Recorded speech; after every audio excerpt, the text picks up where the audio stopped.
2.7 Objects between circles. Each of the following planar objects is placed as shown in figure 2.13 between two frictionless circles of radius capital R. The mass density per unit area of each object is sigma, and the radii to the point of contact make an angle theta with the horizontal. For each case, find the horizontal force that must be applied to the circles to keep them together. For what theta is the force maximum or minimum? An isosceles triangle with common side length L, a rectangle with height L, and a circle. The interesting part about this is that they all follow the same process because they use the exact same concepts, which we'll cover here. We're going to show this using just one of the parts. So here we're just going to do the force diagram. We're going to have the mg from the object, and keep in mind we're not going to put the mg's and the normal forces from the two circles because those should be canceled out. We'll see that we have two ends and that this is going to be a symmetric system. Now we're also going to look at this from another point of view. And what I mean by that is we're going to look at this from also the x and y directions, as because this is static, the two things that would need to be true for this simple case is that the summation of all the forces in the y direction need to be 0, and so do the summation of all the forces in the x direction. So now we see we have that push down force, but we also have this F external force that's shown in the diagram. So now from this we can do a force diagram, but we're just going to focus on the y direction. So we have two n sine thetas going up, and we also have a weight force, or mg, going down. So now that we know that the summation of all the forces in the y direction needs to be equal to 0 as it is static, we have that 2 n sine theta is equal to mg.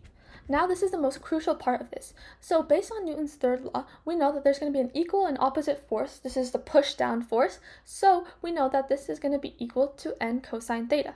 Now that we know that the summation of all the forces in the x direction has to be equal to 0, we know that the F external force is going to be equal to n cosine theta. Now that we have the general solution, we can move on to part A and look at this system.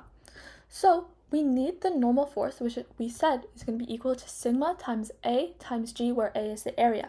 So what we do need is A because sigma and G are just constant. So now that we can take a look at this triangle, we are given that it's an isosceles triangle and the two equal sides have length L. So all we need for the area is just going to be the angle theta.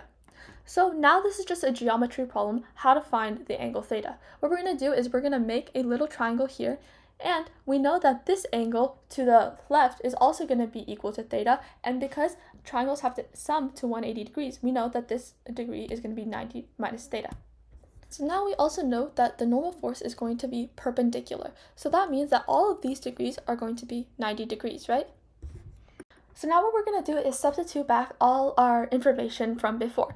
So we still have that left angle is going to be theta degrees, and we're going to make a pink line which is going to be parallel to our bottom side of our triangle that we just created. So this is more corresponding angle, so we know that is going to be theta. And because we know that that blue is going to be 90 degrees, we know that this is going to be 90 minus theta. Okay, so that was a lot of information. So now let's just write this all cleanly.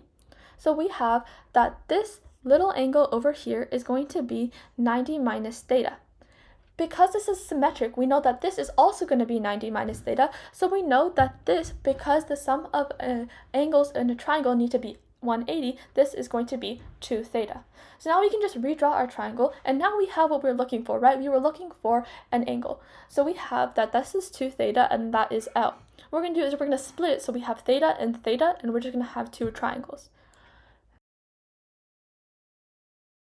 So now that we have all this, what we can do is we can take our equation that we already found for weight and plug everything in. So now that we have our equation for weight, what we can realize is that weight is equal to 2n sine theta, which we found before, and what we were really trying to find was the normal force. So now that we can equate them, we can start simplifying and getting what our F external actually is. From this, we can take out our sine theta, so then we're left with the simplification of n equals sigma g L squared cosine theta over 2. But again, just n is not what we want, right? We know that the F external, however, is equal to n cosine theta. So now we can solve for the F external by just multiplying everything by cosine theta. So now we get the exact same constants, but now instead of a cosine theta, we have a cosine squared theta. So another big part of this was to find the minimum and the maximum of the force. This is easy because the only thing that this really matters on is the theta, which is in cosine squared theta. Cosine squared theta is just in between 0 and 1. So we know that 0 is probably going to be the minimum, and the 1 is probably going to be the maximum, as cosine squared theta is in the numerator. So now we can just plug these in respectively. Theta equals pi over 2 and theta equals 0 to get the f min is 0, and then f max is just all the constants. So now we can move on to part B, which is the rectangle, and I'm sure you've seen this from our general solution, but basically all we need is just to find the area, and then we can find everything else similar to what we did in part A. So we know that the area of a rectangle is just the length times the width, and we already have the length. So basically all we need to do is find the width. So here it's going to be hard to think of it in terms of any property of the rectangle because we don't know that much about the rectangle, but we do know a lot about the circle. So here we're going to think of this width. We're going to look at half the width in terms of the relationship with the circle. So we see that this bigger gap is just going to be r, and this is going to be r cosine theta, which we can get from trig. So now we can find that the width is just going to be the difference between the two, r minus r cosine theta. So this is actually going to be 1/2 of the width, which we're going to see here, as we're going to have 2L times the 1/2 width that we had. So we already know that the weight is going to be sigma times 3 times our area. So we can just input what our area is, and we already know that this is going to be equal to 2n sine theta, which we saw earlier. So now let's just simplify everything.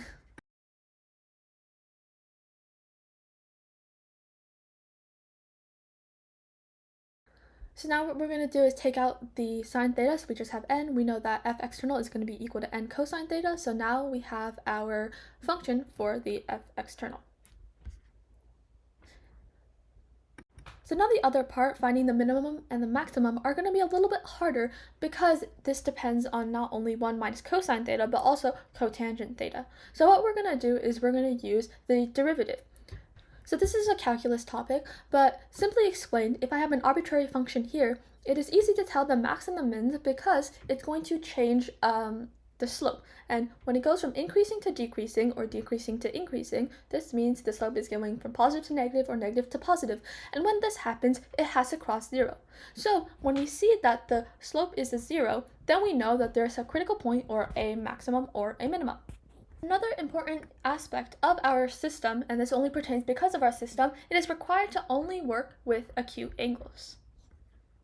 So now we're going to take the derivative, and what we're going to do is actually take out all the constants and set them to the side because they won't affect our derivative. So we're going to take the derivative of this function instead, and what we get is cosine theta plus cosine theta minus 1 over sine squared theta. Now we're going to have this so it's just one single fraction. And this means that we're going to multiply cosine theta by sine squared theta. So now what we're going to do is we're actually going to change the sine squared theta to be in terms of cosine theta just because everything else is in cosine theta, and we're going to use one of the basic identities. So now we can just rewrite this into a simpler form, and we get cosine theta minus cosine cubed theta plus cosine theta minus 1 over sine squared theta. And we're going to set this equal to 0 based on what I said before.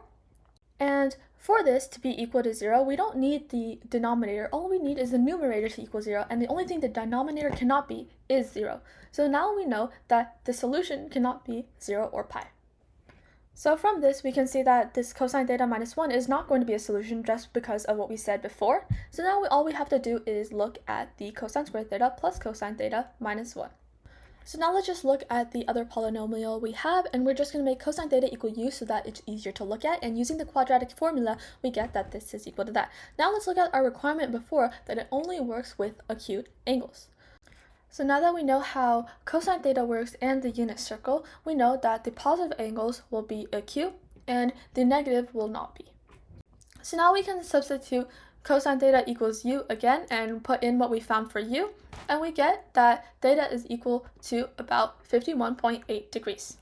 However, that is just the maximum case. We need to find the minimum case, so we can use that maximums and minimums can also be endpoints. So now our endpoints are going to be 0 and pi over 2 because that's the range of an acute angle, and let's take the limiting cases of all of these. So we're going to have the limit as theta goes to pi over 2 of our function.